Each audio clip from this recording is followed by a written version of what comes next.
Please help me. We're here. Stay calm. Phone call It 911. hurts so much. Help is coming. Breathe. හදිසි අවස්ථාවකදී ඇත්තරම හැම තත්පරයක්ම වටිනවා. ඉතින් අද අපි මේ විග්‍රහයෙන් කතා කරන්න යන්නේ ඒ වගේ වෙලාවක අපි කරන පොඩි සරල දෙයකින් කොච්චර ලොකු බලපෑමක් කරන්න පුළුවන්ද කියන එක ගැන. ඒ වගේම ලෝක මට්ටමේ හදිසි සේවාවකින් ජීවිත බේර ගන්න ලැබෙන උදව්ව ගැනත් බලමු. මේ කාරණා දෙක එකට එකතු වුණාම ඒක ඇත්තටම ජීවිතයයි මරණයයි අතර තීරණාත්මක වෙනසක් ඇති කරනවා. ඇත්තටම මේක අපි හැමෝම අපෙන්ම අහගන්න ඕන ප්‍රශ්නයක්. මොකද වෛද්‍ය හදිසි තත්වයක් විශේෂයෙන්ම හෘදයාබාධයක් වගේ දෙයක් ආවොත් කාලය තමයි හැමදේම. තත්පරෙන් තත්පරේ ගෙවෙනකොට ඒකෙන් ලොකු බලපෑමක් වෙනවා. ඒ නිසා ඒ වෙලාවට මොකද්ද කරන්න ඕනේ කියලා හරියටම දැලගෙන ඉන්න එක අතිශයින්ම වැදගත්. හරි. එහෙනම් අපි මුල ඉඳන්ම පටන් ගමු. පළවෙනිම සහ වැදගත්ම දේ තමයි මේක හදිසි අවස්ථාව කියලා ඉක්මනට හඳුනා ගන්න එක. රෝග ලක්ෂණ මොනවද කියලා අපි දැනුවත් වෙලා හිටියොත් ඒ දේ හරියටම කරගන්න පුළුවන්. දැන් බලන්න මේ රෝග ලක්ෂණ ටික. පපුවේ වේදනාව තමයි අපි ගොඩාක් වෙලාවට අහලා තියෙන්නේ. ඒත් වැදගත්ම දේ තමයි මේ ලක්ෂණ එක්කිනාගෙන් එක්කිනාට වෙනස් වෙන්න පුළුවන්. සමහරුන්ට පපුවේ වේදනාවක් නැතුව අතේ වේදනාවක් විතරක් එන්න පුළුවන්. නැත්නම් අධික තෙහෙට්ටුවක් විතරක් දැනෙන්න පුළුවන්. ඒ නිසා මේ හැම ලක්ෂණයක් ගැනම අවධානයෙන් ඉන්න එක හරිම වැදගත්. මේ කාලයට කියන්නේ golden hour එහෙම නැත්නම් ස්වර්ණමය පය කියලා. මොකද හෘදයාබාධයක් ආවම හානි වෙන්නේ හෘද පේශීන්ට. ඉතින් රෝග ලක්ෂණ පටන් ගරම් මේ පළවෙනි පය එක දෙක ඇතුළත ප්‍රතිකාර පටන් ගත්තොත් ඒ හානිය ගොඩක් දුරට අවම කරගන්න පුළුවන්.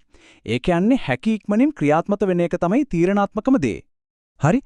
දැන් හිතමු කෙනෙකුට හෘදයාබාධයක ලක්ෂණ පහළ වෙලා කියලා. ගිලන් රතයක් එනකම් බලාගෙන ඉන්න අතරේ අපිට කරන්න පුළුවන් ඊටාම සරල ඒත් පුදුම විදිහට බලවත් දෙයක් තියෙනවා. ඒ තමයි ඇස්ප්‍රින් භාවිතය. මේක සරලවම පැහැදිලි කළොත් මෙහෙමයි. හෘදයාබාධයක් හැදෙන්නේ හදවතට ලේ ගෙනියන නාලයක රුධිර කැටියක් හිර වුණාම. ඇස්ප්‍රින් වලින් කරන්නේ ලේවල තියෙන පට්ටිකා කියන සෛල එකට ඇලෙන එක අඩු කරන එක. ඒ කියන්නේ ලේ ටිකක් තුනී කරනවා. එතකොට අර රුධිර කැටිය තවත් ලොකු වෙන එක නැවතිලා රුධිර ගමනයට පොඩි හරි ඉඩක් ලැබෙනවා. මේක තමයි මේ කතාවේ තවත් හරිම තීරණාත්මක තැනක්. ඇස්ප්‍රින් පෙත්ත වතුරත් එක්ක ගිලිනවට වඩා සපල කෑවොත් මොකද වෙන්නේ? ඒක කෙලින්ම කටේ තියෙන රුධිර නාලිකා වලින් ශරීරයට උරා ගන්නවා. බලන්න වෙනස. සපල කෑවොත් විනාඩි 3-5කින් වැඩ පටන් ගන්නවා. ගිල්ලොත් ඒක බඩට ගිහින් ජීර්ණ වෙලා වැඩ පටන් ගන්න විනාඩි 30ක් 60ක් විතර යනවා. හදිසි අවස්ථාවකදී ඒ ඉතුරු වෙන විනාඩි ගාන කියන්නේ ජීවිතයක් බේර ගන්න පුළුවන් තරම් වටිනා කාලයක්. මේ බනන්ද සංඛ්‍යා ලේඛනයක්.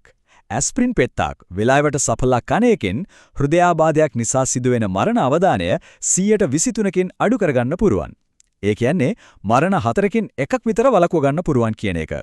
මේ වගේ සරල දෙයකින් එච්චර ලොකු බලපෑමක් කරන්න පුරුවන් කියන එක ඇත්තටම පුදුමයි. ඒ විතරක් නෙවෙයි. හදිසි අවස්ථාවේදී ඇස්ප්‍රින් ලබා දීමෙන් අනාගතයේදී නැවත හෘදයාබාධයක් හරි ආඝාතයක්, ඒ කියන්නේ ස්ට්‍රෝක් එකක් හරි හැදීමේ අවදානම 50%කින්, ඒ කියන්නේ භාගිකින්ම අඩු කරනවා. ඒක ජීවිත කාලයටම බලපාන ලොකු ආරක්ෂාවක්. එහෙනම් හරියටම මතක තියාගන්න ඕන පියවර 3 තමයි මේ. පළවෙනියටම තමන්ගේ රටේ හදිසි ඇමතුම් අංකයට කතා කරලා උදව් ඉල්ලන්න. දෙවනුව වෛද්‍ය උපදෙස් මත ආලේපනයක් නැති ඇස්පිරින් පෙත්තක් සපලා කන්න. මතක තියාගන්න ඇස්පිරින් වලට අසාත්මිකතා තියෙනවා නම් මේක කරන්න හොඳ නෑ. තුන්වෙනුව උදව් වෙනකම් හැකිතරම් සංසුන්ව විවේකීව ඉන්න. මේ සරල පියවර 3ට ජීවිතයක් බේර ගන්න පුළුවන්. හරි. අපි මෙච්චර වෙලා කතා කළේ තනි පුද්ගලයෙක්ට කරන්න පුළුවන් දේවල් ගැන. දැන් අපි බලමු සංවිධානාත්මක ප්‍රතිචාරයක්. ඒ කියන්නේ ගිලන් රත සේවාවක් කොහොමද මේ ක්‍රියාවලියට සම්බන්ධ වෙන්නේ කියලා. මේකට හොඳම උදාහරණයක් තමයි ශ්‍රී ලංකාවේ දානමශ්‍ය 9 සුවසිරිය සේවාව. බලන්නකො මේ සේවාවේ වර්ධනය.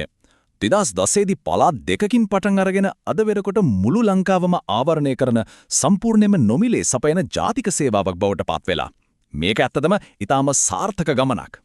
මේ සේවාව කොච්චර පුළුල්ද කියනවා නම් ගිලන් රත 297ක් දිවයින පුරාම උපාය මාර්ගිකව, ඒ කියන්නේ ඉක්මනින් ළඟා වෙන්න පුළුවන් තැන්වල නවත්තලා තියෙනවා.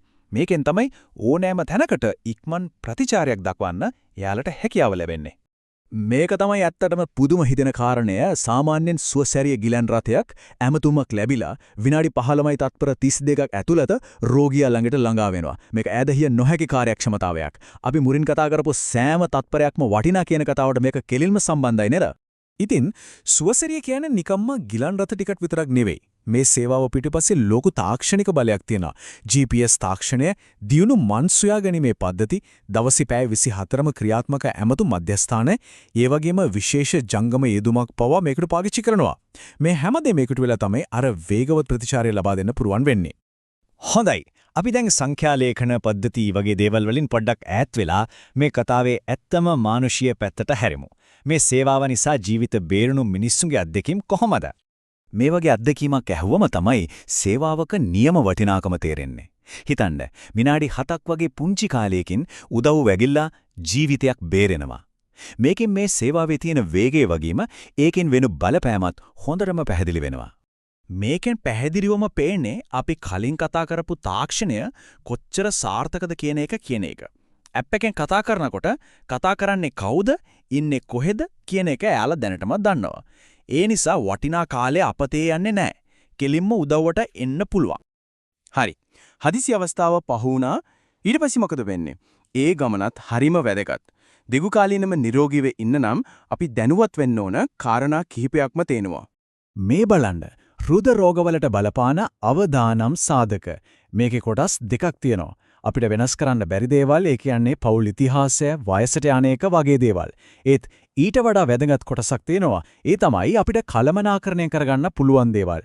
අධික රුධිර පීඩනය, කොලෙස්ටරෝල්, ආහාර රටාව වගේ දේවල්. අපි අවධානය යොමු කරන්න ඕනේ ඒ පාලනය කරගන්න පුළුවන් දේවල් වලටයි. සුවය ලැබීම කියන්නේ එක දවසකින් ඉවර වෙන දෙයක් නෙමෙයි. ඒක දිගු ගමනක්. નિયમિત බෙහෙත් හරියටම ගන්න එක, වෛද්‍යවරුන්ව නිතර හමුවන එක, ඒ වගේම පවුලේ අය යාළුවන් එක්ක එකතු වෙලා ඉන්න එක, මේ හැම දෙයක්ම ඒ ගමනට ලොකු ශක්තියක්. ඉතින් අවසාන වශයෙන් මේ විග්‍රහයෙන් ගත්ත පාඩම් ගැන අපි හැමෝම පොඩ්ඩක් හිතලා බලමු. හදිසි අවස්ථාවකදී මොකද කරන්න ඕන කියලා දැනගෙන ඉන්න එක, සුවසැරිය වගේ සේවාවන් ගැන දැනුවත් වෙලා ඉන්න එක, මේ හැම දෙයකින්ම වෙන්නේ මුළු ප්‍රජාවම ශක්තිමත් වෙන එක. ඒ සූදානම තමයි ඇත්තටම ජීවිත බේරෙ